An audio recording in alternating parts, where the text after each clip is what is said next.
वकला एक डिग्निटी का नाम है, संजीदा लोगों को नाम है। हम सोसाइटी की क्रीम है, हम लोगों से झगड़ा नहीं कर सकते। मौजूदा जो गरम गरम मामला आया है, ये प्लांटेड मामला आया है केनाल समूरा का।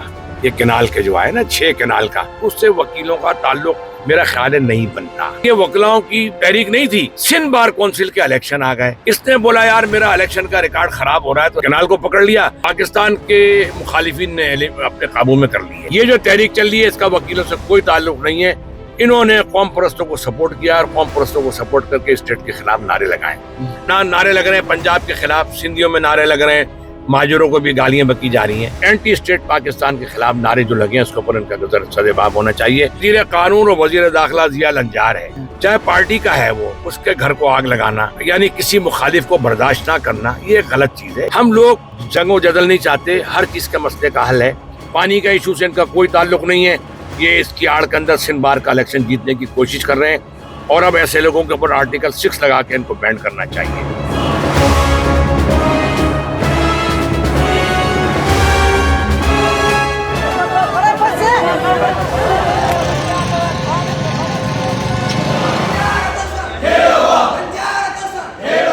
मेरे साथ हैं एडवोकेट एहतशाम साहब। और एहतशामुल्लाह साहब जो है, ना सिर्फ कानूनी मामलात बल्कि जो पॉलिटिकल इश्यूज़ हैं सिंध में, ख़ासतौर पर पूरे मुल्क में, उस पर भी गहरी गिरफ्त रखती है। आज हम बात करेंगे वकला की सियासी मामलात में मुदाखलत के ऊपर।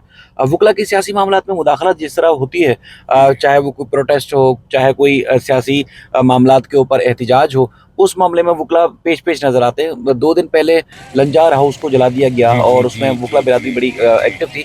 ना सिर्फ सिंध बार काउंसिल के सामने एहतजाज किया गया, बल्कि सिंध बार काउंसिल के खिलाफ भी एहतजाज हुआ कि उन्होंने मजम्मत क्यों की थी। तो क्या वजह है सर? इसके अंदर बात यह है कि सबसे बड़ी बात तो मैं आपका शुक्रिया अदा करता हूँ कि आपने मुझे अपने लाइन पे लिया।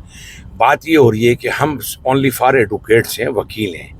कॉन्स्टिट्यूशन के हम लोग फाउंडरों में होते हैं। कायदे आज़म ने पाकिस्तान बनाया था, उसके बाद हम चलते रहे। अच्छे वकला एक डिग्निटी का नाम है। वकला एक बड़ी संजीदा लोगों को नाम है। हम सोसाइटी की क्रीम है, हम लोगों से झगड़ा नहीं कर सकते। बात जगह हो सकता है मैंने भी जज्बात में आके झगड़े कर लिए हों, जो अपनी जवानी की उसमें, और अब मैं एक मच चुका हूँ। तो मैं देखना चाह रहा हूँ अभी जो सिचुएशन चल रही है, मौजूदा जो गरम मामला आया है, ये प्लांटेड मामला आया है केनाल समूरा का। ये केनाल के जो है ना 6 केनाल का, ये 1940 से गालिबन मेरा ख्याल है चल रहा है, अक़वाम मुत्तहिदा के चार्टर से। बर्र-ए-सग़ीर पाक व हिंद जब एक था तो उस ज़माने में बड़ी नहरें निकली थी। अभी भी एक नहर का नाम मेरे जहन में नहीं आ रहा है, वो सन 38 में थी। वो नहर का ये जिक्र नहीं करते।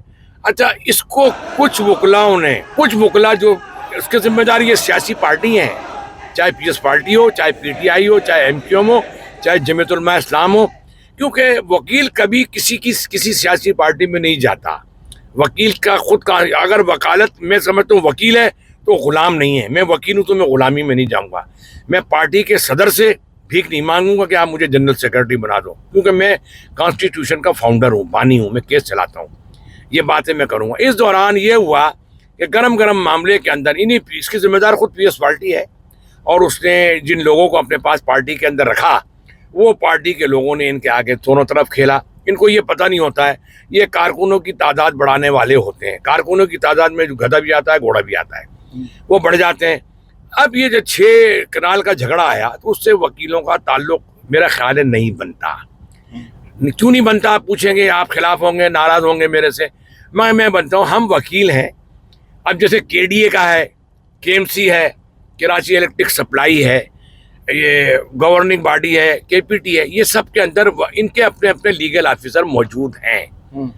हम जाके, जैसे 26वीं आईनी तरमीम आ गई हमारे पास, 26वीं आईनी तरमीम के अंदर हम जाके, अब जो केईसी का एमडीएम उसके सामने खड़े हैं, हम हाई कोर्ट में अपेयर नहीं हो सकते। ये 26वीं आईनी तरमीम ने सारा बिगाड़ पैदा किया है। इस दौरान ये जो सियासी पार्टियों में गए, अच्छा हमारे जो सिंध बार काउंसिल के रुकन हैं, ये वोट बढ़ाने की तादाद के अंदर वकीलों को इनरोल करते जाते हैं, और वकीलों को इनरोल करना कोई मना नहीं है। जो वकील एलएलबी कर आ रहा है, पढ़कर आ रहा है, वो करेगा, उसको आप नहीं रोक सकते। ठीक है, आपने जब देखा, आपने सारी चीज़ें कर ली, तो अब आपको पता लग गया कि हो क्या रहा है और क्या नहीं हो रहा है। ठीक है, अब मैंने इसको नोट किया। अब आप देखते रहे, ये लोगों ने जाके वहाँ पे आखिरी कार बब्बर लोग के ऊपर इन्होंने एहतजाज कर लिया, उसमें आमिर वड़ाइद बेसिकली जो है वो दुनिया को पता है, हर आदमी को पता है। मेरे से मिला भी था, मेरे से नाराजगी का इजहार भी किया उसने, मगर वकील की आवाज़ को कोई रोक नहीं सकता। मेरे को 40 साल हो गए वकालत करते हुए, 2 साल में यहाँ पे मेंबर बार काउंसिल रहा हूँ, हाई कोर्ट बार का, और मैंने भी नशेब फराज देखे हैं। अगर डरने लगा तो मैं बुरखा ओढ़ के घर में पै दूंगा, अफरादी कुव्वत से अगर मैं डरने लगा।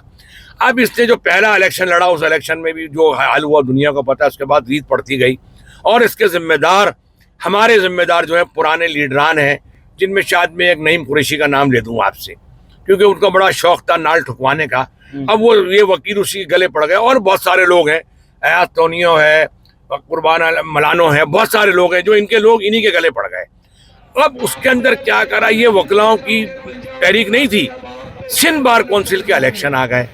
इसने बोला यार मेरा इलेक्शन का रिकॉर्ड खराब हो रहा है, तो उसने उस इलेक्शन को उसको कनाल को पकड़ लिया। इसमें हैदराबाद का एक वकील KB लगारी आ गया, और बहुत से जो एंटी एलिमेंट पाकिस्तान, उन्होंने आके जक्सम भी आ गई इसके अंदर, और सिंधु देश की पार्टी भी आ गई, उन्होंने भी शोर शराबा किया। अब वो हाईजेक हो गई कौम परस्तों के हाथ में। कौम परस्तों में और भी लीडरान हैं, गुलाम मुर्तजा मुस्तफ़ा जोतई वाले हैं, वो भी, मगर वो कौम परस्ती में पाकिस्तान के खिलाफ। बात से समझ नहीं आ रही, जो वकला कम्युनिटी है अब वो हाईजैक हो चुकी है ऐसे लोगों के हाथों, आप कह रहे हैं जो पाकिस्तान को नहीं मानते। जी, वकला कमेटी, वकला जो तहरीक आई है कनाल की, ये पाकिस्तान के मुखालिफिन ने अपने काबू में कर ली है। अच्छा। अब उसके अंदर ये चल रहा है कि जो नारे लग रहे हैं, दुनिया को पता है, मेरी जबान से नहीं है, सिंधु देश का तराना बजाया गया हाई कराची बार के अंदर। उसके बाद पाकिस्तान दुश्मन नारे लगे। उसके बाद क्योंकि बर्रे सगीर पाकोहिन के अंदर अगर आदमी समझता है बांग्लादेश बन गया, तो बांग्लादेश बनने का जवाब था कि बीच के अंदर भारत था।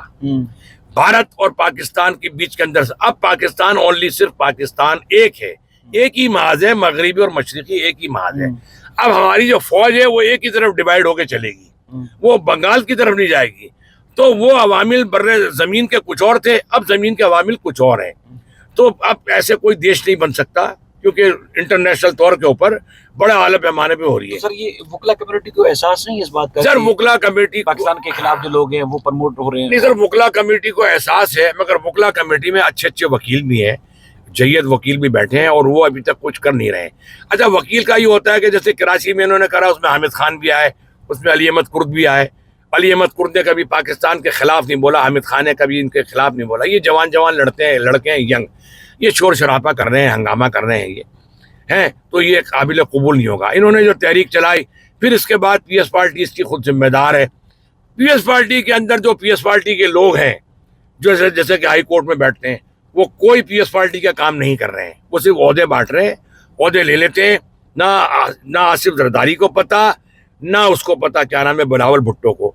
अब वजीर कानून और वजीर दाखिला जिया लंजार है, चाहे पार्टी का है वो, उसके घर को आग लगाना, यानी किसी मुखालिफ को बर्दाश्त ना करना, ये गलत चीज़ है। इसके अंदर आदमी लोगों को, हम लोगों को मारने के लिए पैदा नहीं हुए, हम एक वसाइल से, वज़ाइफ से हम उस आदमी को कायल कर सकते हैं। तो सर ये जो जिया लंजार साहब का घर चलाया गया या फिर गाड़ियों को नजर आतिश किया गया, हाँ, वो आप कह रहे हैं कि एंटी स्टेट जो जी सर, ये जिसके पंजाब के लोग आए नारे लग रहे हैं पंजाब के खिलाफ, सिंधियों में नारे लग रहे हैं, माजरों को भी गालियां बकी जा रही हैं। मैं उर्दू स्पीकिंग हूँ, मेरा दामाद सिंधी है, मेरा हमजुल्फ सिंधी है, मगर हम ऐसे नहीं कर सकते कि हम किसी को गालियां दें। हम वफाक में रहते हुए पाकिस्तान की वफाक की बात करेंगे। अब ये झगड़े होते रहे, अब इसके अंदर जो सिंध हाई कोर्ट के अंदर और कराची बार में जो PS पार्टी के नुमाइंदे काम कर रहे हैं, वो नजर नहीं आते, वो सिर्फ ओहदे लेने के लिए आते हैं। अब देखें ना, 20वीं तरमीम इन्होंने गए, सिंध बार के सेनेट ने मंजूर कर ली, जो लड़का सिंध बार में आएगा उसके 20 साल का है, 20 साल ज़रूरी है। अगर एक उम्र का तकाजा होता है, एक आदमी की बुढ़ापा आता है, आदमी काम करते करते मच जाता है, तो उसको देखना पड़ता है। वो जो सीनियर है, मैं सीनियर की जगह नहीं ले सकता, मैं यंग हूँ, मैं सीनियर। इसी तरीके से तो हमें जज्बात को ठंडा करना पड़ेगा। अब कौम परस्तों ने, मैंने एक सिंध के वकील को देखा, बोले ये जो कुलाड़ी वाले झंडे चल रहे हैं हमारे नहीं है। ये सिंध का वकील सांगड़ में बोल रहा है खड़ा होकर, क्योंकि शराफत और बदमाशी किसी की मिरास नहीं है। हम लोग जंगो जदल नहीं चाहते, हर चीज़ के मसले का हल है। ये वकला जो गए हैं, आमिर वड़ाइच है और ये कोराई है और ये इमरान अजीज़ है, सबका रिकॉर्ड मौजूद है, सब क्या कर रहे हैं, हर चीज़ पता है, दुनिया को पता है। कोराई क्या कर रहा है, कोराई क्या देख रहा है, सब आदमी को पता है। कैसे भत्ते लिए जा रहे हैं, कैसे काम हो रहा है। जंगल का कानून नहीं है। एमक्यूएम एक ताकत और कुव्वत थी, जब एमक्यूएम और ताकत और कुव्वत को सीधा कर दिया, और स्टेट से कोई नहीं लड़ सकता, स्टेट के खिलाफ हम नहीं बोल सकते। ये जो तहरीक चल रही है इसका वकीलों से कोई ताल्लुक नहीं है। इन्होंने कौम परस्तों को सपोर्ट किया और कौम परस्तों को सपोर्ट करके स्टेट के खिलाफ नारे लगाए। आर्टिकल 6 कराची में तो अपने आर्मी चीफ बड़ी जल्दी कार्रवाई करवा देते हैं रेंजर्स के अफसरान आके और फौज के अफसरान आके। ये जो सिंध में हो रहा है, जो पंजाब की गाड़ियाँ जलाई गई हैं, ये मेरा ख्याल है 8 अरब रुपए की गाड़ियाँ और सामान लूटा मारी हुई है। नजर नहीं आ रही क्या इनको, कहाँ चली गई सारी हैं? और किसने कहा? आसिफ जरदारी सदर पाकिस्तान है, उसको गालियां नहीं पड़नी चाहिए। जिया लंजार के घर को गलत आग लगाई गई है। इसके अंदर chief justice Sindh high court और चीफ जस्टिस सुप्रीम कोर्ट को देखना चाहिए, लोगों को प्रोवाइड करे सहूलत, और सिंध हाई कोर्ट के अंदर भी पुलिस की नफरी बुलाई जाए, और सुप्रीम कोर्ट में तो खैर है नहीं, सिंध हाई कोर्ट के अंदर जरूरत है, क्योंकि जिस दौरान लड़के आके शोर शराबा करके मारपीट के निकल जाते हैं, उसके बाद पुलिस आए तो क्या फायदा। हम नहीं चाहते कोई आदमी जख्मी हो, वकीलों के अंदर कोई मारपीट नहीं होनी चाहिए, कोई ग्रुप नहीं होने चाहिए। एंटी स्टेट पाकिस्तान के खिलाफ नारे जो लगे हैं उसके ऊपर इनका सदेबाब होना चाहिए। पानी का इशू कुछ और है, पानी का इशू से इनका कोई ताल्लुक नहीं है। ये इसकी आड़ के अंदर सिंध बार का इलेक्शन जीतने की कोशिश कर रहे हैं, और अब ऐसे लोगों के ऊपर आर्टिकल 6 लगा के इनको बैंड करना चाहिए। अगर स्टेट को कोई तड़ियाँ दे रहा है तो गलत दे रहा है मेरे हिसाब से। ठीक है जी, बहुत बहुत अल्लाह हाफिज। कोई बात बुरी लगी हो तो उसकी माफ़ी। मैंने बिल्कुल हुकूमत के, मैं पाकिस्तान में रहता हूँ, ना मैं फौज को जानता ना मैं सदर पाकिस्तान को जानता, मैं जायज़ बात करूँगा। अल्लाह हाफिज। एहसाम साहब, आपका बेहद शुक्रिया। सूरत हाल ये है कि मामलात कानूनी हैं, और कानूनी हैं तो कानूनी तरीके से लड़े जाएं, लेकिन ये कि जिस तरह मुल्क के खिलाफ जो चीज़ आती है उसमें कोई भी पाकिस्तान में रहने वाला शख्स बर्दाश्त नहीं करेगा। तो ये तमाम कम्युनिटीज़ को, चाहे वकील हैं या दूसरी कम्युनिटी से ताल्लुक़ रखते हैं, इन चीज़ों को समझना चाहिए कि किसी का आलेकार नहीं बनना चाहिए। सर, मेरा कहने का मकसद ये, मैंने पहले भी कहा कि कराची की 4 करोड़ की आबादी है, आज पता लगा सिटी कोर्ट बंद कर दिया गया है। क्या आईजी सिंध आंखें मीच के बैठा है शुतुरमुर्ग की तरह? क्या आईजी सिंध जो चल रहा है इस टाइम, आईजी सिंध को वजीर आला करे? मैं कराची की आवाम से अपील करता हूँ, कराची की सारी आवाम से, कि सिटी कोर्ट के गेट के ऊपर 5-5 हज़ार आदमी लेके सारे इलाकों से आ जाए। देखते हैं हड़ताल कैसे कामयाब होगी। 1.5-2 लाख वकील हैं। मैं वकीलों के खिलाफ बात नहीं कर रहा हूँ, ये दहशतगर्दों के खिलाफ बात कर रहा हूँ जो गुंडागर्दी और मारपीट और तोड़फोड़ कर रहे हैं। और स्टेट के खिलाफ कोई नहीं बोल सकता। स्टेट हमारी शनाख्त है, और कोई आदमी सोच रहा है कोई ब्लैकमेल करके हुकूमत से ओहदे ले लेगा या हुकूमत से पैसे ले लेगा, वो अहमकों की जिन्नत में रहता है। ठीक है, और कोई ओहदे नहीं मिलने, कोई कुछ नहीं हो रहा है। स्टेट है। ठीक है मेरे भाई, कोई दोबारा मैं आपसे, अल्लाह हाफिज़।